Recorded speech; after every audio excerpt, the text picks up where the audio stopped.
La crise a débuté en 2007, elle s'est généralisée en 2008 et les économies développées ont rechuté en 2011. 5 ans donc que nos économies restent empêtrées dans une crise à rechute. 5 ans aussi qu'elles ont renoué avec un chômage de masse.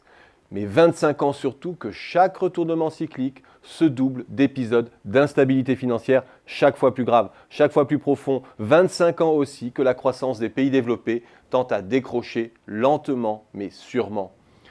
Certains aperçoivent le bout du tunnel, mais chaque embellie semble porteuse aussi de nouvelles menaces. À peine l'économie américaine refait-elle surface que l'on entrevoit un nouveau choc, celui de la normalisation des taux d'intérêt, autrement dit de l'explosion de la bulle obligataire.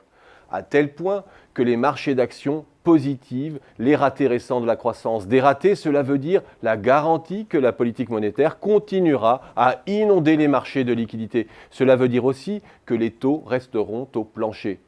Mais cela ressemble fort à une fuite en avant. Quant à la zone euro, elle n'a en rien posé les bases d'une croissance équilibrée. La divergence des économies menace toujours son intégrité.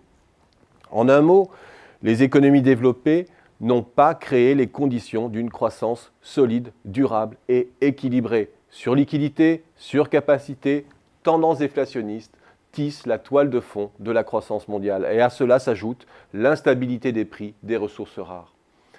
On mesure alors au fil des années l'insuffisance des politiques macroéconomiques. Elles permettent d'éviter le pire. Nul doute que les choix américains, ceux du désendettement par la croissance, de la réduction très graduelle du déficit public et de l'intervention massive de la Fed, se sont avérés payants. Payants alors même que les États-Unis étaient à l'épicentre de la crise. Nul doute aussi que l'histoire retiendra par contraste le fiasco de la stratégie européenne. Mais s'ils savent éviter le pire, nos instruments ne permettent pas de créer les conditions d'une croissance durable et équilibrée. Car depuis les débuts de la financiarisation, au milieu des années 80, les crises se succèdent, chaque fois plus profondes, chaque fois résolues par l'ouverture des vannes de la liquidité. 1987, première grosse alerte boursière, première ouverture des vannes par la Fed. Tournant des années 80-90, sur fond de spéculation immobilière, c'est la faillite en chaîne des saving loans américaines. C'est une crise bancaire majeure aussi en Europe du Nord notamment, et enfin au Japon. La Banque du Japon inaugure alors, en 1995, sa politique de taux zéro. S'ensuit la déferlante des capitaux du premier créancier du monde sur les marchés mondiaux et un affaissement généralisé des taux. Cette hyperliquidité provoque les premiers troubles en Asie. C'est la crise de 1997-1998. Les marchés s'emballent aussi aux États-Unis et dans tous les pays développés. Et c'est le krach de 2000. La Fed lâche à son tour les vannes de la liquidité, etc., jusqu'au quantitative easing d'aujourd'hui.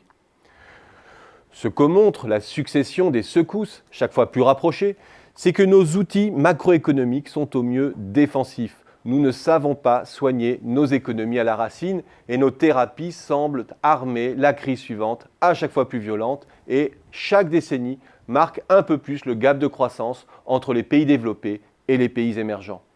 Là est le cœur du problème. Nous ne savons plus piloter nos économies vers un objectif de croissance et leur trajectoire devient au fil des décennies de plus en plus chaotique.